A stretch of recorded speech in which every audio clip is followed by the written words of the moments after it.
Ramaya Ramabhadraya Ramachandraya Vedase Raghunathaya Nathaya Sitaya Pataye Namaha. Uttarakhand, chapter number 45. Agastya praises Rama. The recitation begins now. Thereupon, being desirous of achieving victories, Ravana, the lord of Rakshasas, proud of his strength, began to journey over the earth in the company of the heroic Rakshasas. Whoever amongst the Daityas, Danavas, and Rakshasas were reported to him as being powerful, he used to invite for battle. O king of earth, having thus traversed the whole world, Dashagriva saw the saint Narada returning to his own region from Brahmaloka. Like the second sun, he was proceeding through the clouds. Ravana, with a delighted heart, neared him and addressed the celestial saint Narada with folded hands, saying, O thou gifted with 6 sorts of wealth, thou hast seen many a time all creations from Brahma down to an insect. Do thou tell me, O great one, the inhabitants of which world are more powerful? I wish to fight with them according to my desire. Whereto, thinking for a moment, the celestial saint Narada replied, O king, there is an insular continent near the Milky Ocean. All the inhabitants that live there are gifted with strength. Effulgent like the rays of the moon, huge-bodied, highly powerful, they have a voice as deep as the muttering of the clouds. They are all greatly beautiful, patient, and have huge arms. O king of Rakshasas, I have seen in Shvetadipa such powerful men as thou dost want to see on this earth. Hearing the words of Narada, Ravana replied, O celestial saints, why are the inhabitants of Shvetadipa powerful? How did those high-souled ones come to live there? O Lord, do thou relate to me everything at length. Thou dost observe the whole universe like a fruit in thy palms. Hearing the words of Ravana, the celestial saint said, O Lord of Rakshasas, the inhabitants of Shvetadipa are perpetually devoted unto Narayana with whole-mindedness and earnestly worship him. They have always their hearts and minds devoted unto him and are all high-souled. Having rendered their lives and souls unto Narayana, they have been blessed with their abode in Shvetadipa. Those who are slain in the encounter with this bow bent by Vishnu, the holder of the discus and the preserver of the world, attain to the celestial region. Neither by sacrifice, devout penance, self-control, nor excellent gifts may be obtained the celestial region full of bliss. Hearing the words of Narada, the 10-necked demon was worked up with surprise and meditating for some time said, I shall enter into a conflict with him. Thereupon, inviting Narada, he proceeded to Shvetadipa. Thinking for a long time and being curious to witness the wondrous encounter, Narada speedily went there. He was ever fond of sport and warfare. Filling all the quarters with dreadful leonine roars, Ravana with all the Rakshasas moved towards the Shvetadvipa. After Narada had reached there, the illustrious Dashanana went to that insular continent beyond even the reach of the celestials. Being struck by that radiant heat of that insular continent, the Pushpaka car of the mighty Ravana could not stand there like clouds scattered by the wind. Having arrived at that dreadful insular continent, the counselors of the Lord of Rakshasas fearfully said to Ravana, O Lord, we are all stupefied and beside ourselves with fear. We cannot stand here, so how shall we fight? Saying this, the Rakshasas fled away into all directions. And Dashanana too sent away his golden car Pushpaka with them. Having thus sent away his chariot and assuming a dreadful figure, he alone entered Shvetadvipa. At the time of his entering, he was seen by the females there. One of them, holding him by the hand and smiling, said, Why hast thou come hither? Who art thou? Who is thy father? And what for hast thou come here?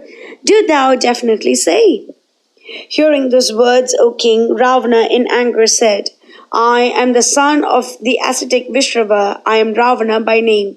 I have come hither being desirous of fighting, but I do not behold anyone here.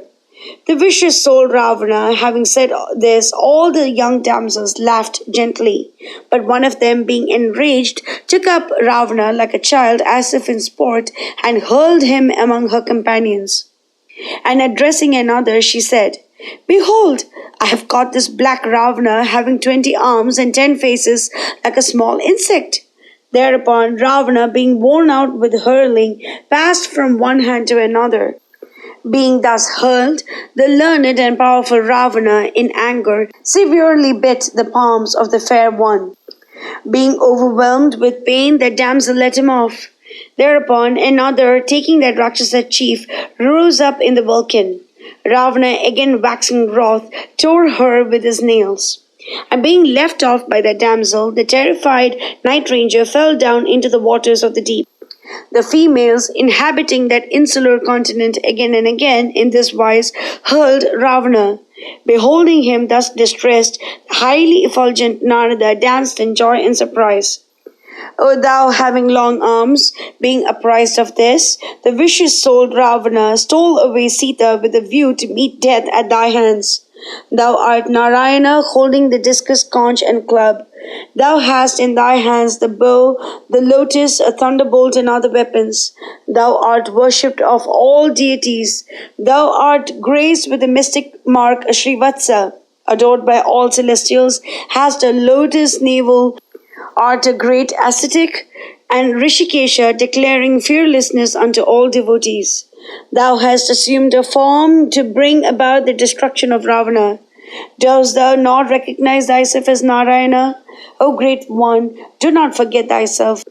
Do thou recollect thy real self? The patriarch Brahma said that thou art subtler than the subtle. Thou art the three qualities, the three Vedas and the regions, that of the celestials, of the mortals, and the regions under the earth. Thy work is manifest in time, past, present, and future. Thou art the observer of the three Vedas and the destroyer of the enemies of the celestials. With thy 3 steps thou didst in days of yore traverse the 3 worlds. Thou wert born of Aditi as the youngest brother of Indra for binding Bali. Thou art the eternal Vishnu. To extend thy favors unto humanity, thou hast been born as man.